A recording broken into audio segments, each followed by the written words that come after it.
Hey, BYHYU. Welcome to episode 217 of Build Your House Yourself University.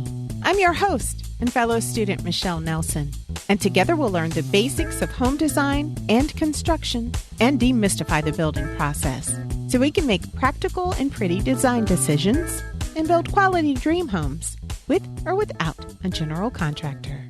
For years, Fort Worth Magazine has teamed up with an area builder and local designers and vendors to build a house highlighting the latest in home design.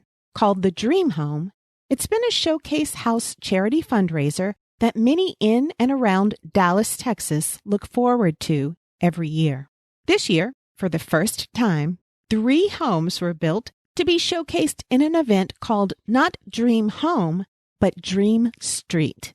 The 3 luxury showcase houses were all on the same street in Southlake, Texas, a suburb outside of Dallas. Each house had a different builder and designer, so I knew it would be interesting to see the similarities and differences that showed up in the different houses. Going to these showcase houses often lets us in on what's up and coming and tried and true in home building and design. My husband and I visited on the very last day of the tours, and in just a minute, I'll let you know what we saw.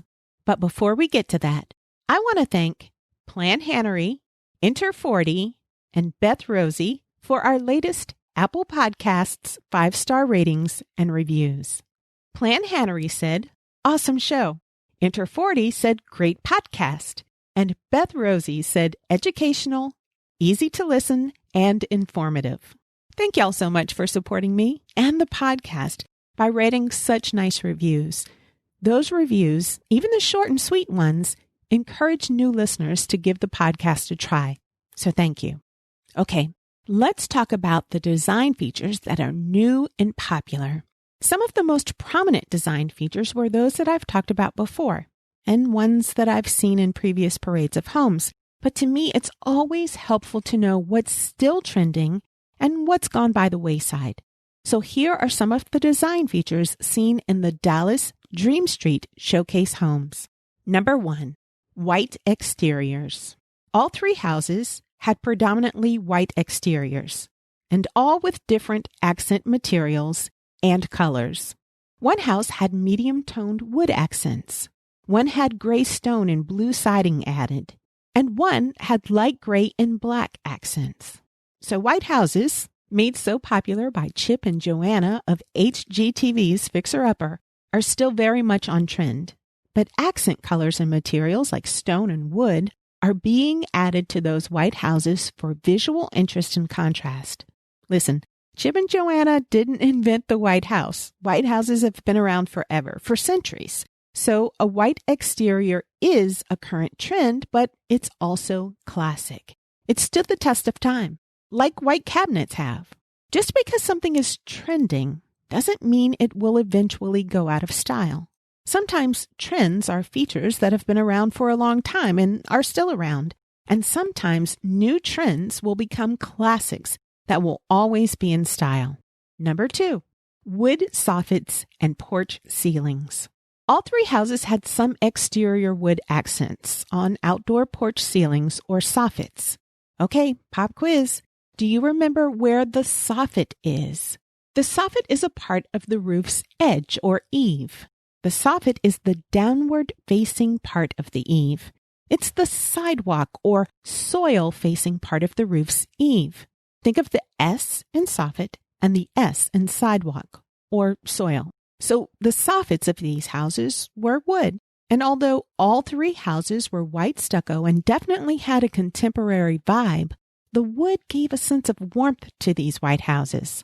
Although they weren't ultra-contemporary homes with flat roofs like you might see in California, I also wouldn't consider any of the houses modern farmhouses.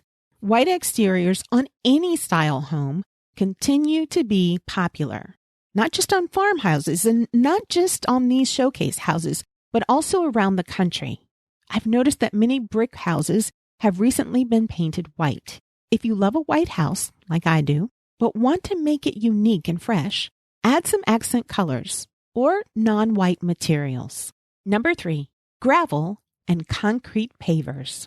Although each house had grass in the front yard, all three show homes had walkways to the front door designed with concrete pavers separated by gravel.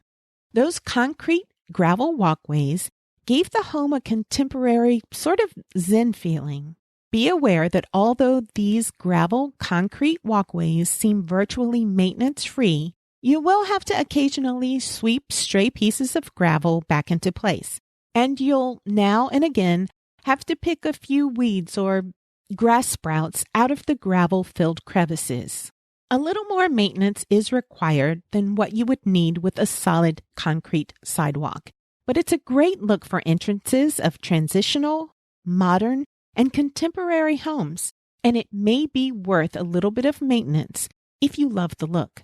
Keep in mind, the closer your gravel and concrete walkway is to grass, the more sprouting grass you'll likely need to remove from those gravel crevices. Number 4, impactful but informal foyers. 2 of the houses were 2-story houses, and each of them had a 2-story entry foyer with stairwells. Neither of the 2-story foyers were particularly large or formal. They were informal and just a few steps from the living room. Both stairwells had medium-toned wood steps. One had floating steps. If you don't know what floating steps are, take a look at the show notes for an example. One of the stairwells had a simple horizontal straight wrought iron railing, and one had a glass railing. Both definitely looked contemporary, but the warm wood made it look softer, warmer. The third house was a 1-story house that had a long, dramatic entry hall lined by windows. Now, there are no hard and fast rules with entries. Go with what you like. You might want a large, formal entry foyer, which I definitely think is stylistically more traditional. Or you might want a small, casual foyer, or even no separate foyer at all. If you have a small footprint, your front door can simply enter directly into a living space. Number 5, dramatic but neutral great rooms. Open concept great rooms with the living room open to the kitchen and dining area were featured in all the houses. Both 2-story houses had 2-story great rooms with 2-story fireplaces. All the great rooms were decorated in neutral tones of black, white, taupe, warm gray, and or tans. Warm tones and textures were in all the houses. The stark, colder decor of cool grays throughout is gone. One of the houses was decorated in mostly shades of grayish and taupe, but not the cool grays from a few years ago. Warm, medium-toned wood was often in the flooring, furniture, and in accents and accessories. Adding even more warmth to the spaces was brass. Matte brass had a strong presence in lighting fixtures, cabinet hardware, accessories, and a few faucets. Number 6, open concept kitchens. Kitchens were open to the living rooms and had sleek lines and large pantries. Kitchens featured shaker cabinets or flat slab cabinets in medium wood tones. One kitchen had glossy white cabinets mixed in with the wood cabinets, and also polished stainless steel accents. Although cabinets in the kitchen were neutral, whimsical light blue cabinets were seen in one of the laundry rooms. Number 7, good-sized master suites. Master bedrooms were large, but not massive. What was massive were the master closets. One closet had a gigantic island in it that I estimate was about 8 feet wide and 10 feet long. I have a picture of it in the show notes. At least 2 of the closets were built out in white painted wood. I honestly can't remember the color of the third master closet, but they were all large spaces. One of the closets had brass closet rods, and they were beautiful in this virtually empty closet.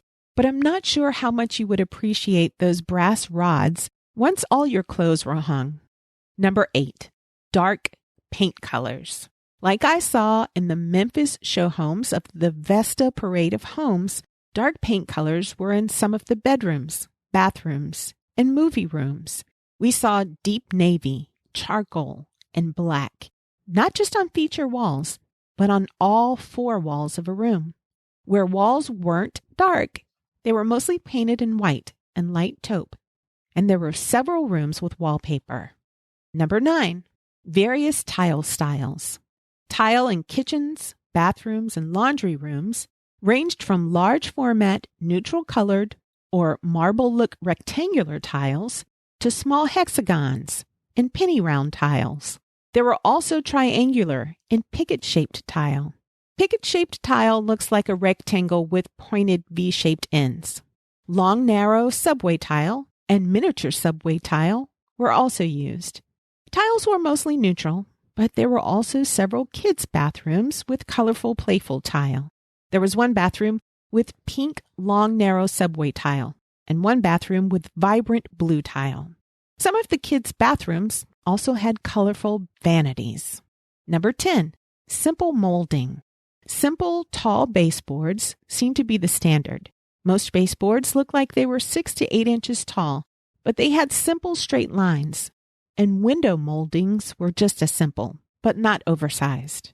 Artwork in interesting places. Artwork was mostly abstract and oversized. Decals and murals were used in some of the kids' bedrooms, and artwork was placed in unusual spaces, such as pantries, bathrooms, laundry rooms, and in master closets. And number 11, lots of indoor-outdoor living. Every house had several outdoor entertaining spaces that poured out from the inside living areas and bedrooms. Large patio doors allowed for seamless movement from inside to outdoors. Interestingly, one house had a very large outdoor kitchen area that I told you in the last episode is becoming less popular. The other 2 houses, though, had more modest grilling areas. There were outdoor fireplaces and heaters built into the porch ceilings, plus ceiling fans, and lots of seating so decks and porches could be enjoyed year-round. There was also a stunning zero-edge pool showcased. Finally, each house had fairly large entertaining and gaming areas. There were movie rooms, pool tables, wine displays, and full bars, and most of those entertainment areas flowed into an outdoor living space. So, those were some of the features that the builders and designers from Dream Street thought were worthy of being showcased. Keep in mind, you don't have to build a large luxury home to put some of these features into your house. If you haven't gotten my list of 100 favorite building and design tips, you can get that list by emailing me at info@byhyu.com and putting the number 100 in the subject line. Again, you can email me at info@byhyu.com and put the number 100 in the subject line. This is a list just to say thank you for being a loyal listener. I promise not to spam you or send you weekly or monthly emails that will clutter up your inbox. And don't forget to subscribe to the podcast so new episodes will go into your podcast library as soon as they're released. That way, you don't have to try to remember which Wednesday a new show will come out. You can subscribe through whatever podcast app or player you're using. Or, if you like to look at the images and read along with the podcast, you can subscribe at BYHYU.com, and new episodes and posts will go to your email. That's all I have for you this week. I hope you found some interesting ideas, and I hope you'll join me again next time for another episode of Build Your House Yourself University. BYHYU. Please remember that the purpose of this podcast is simply to educate and inform. It's not a substitute for professional advice. The information that you hear is based only on the opinions, research, and experiences of my guests and myself. That information might be incomplete, it's subject to change, and it may not apply to your project. In addition, building codes and requirements vary from region to region, so always consult a professional about specific recommendations for your home.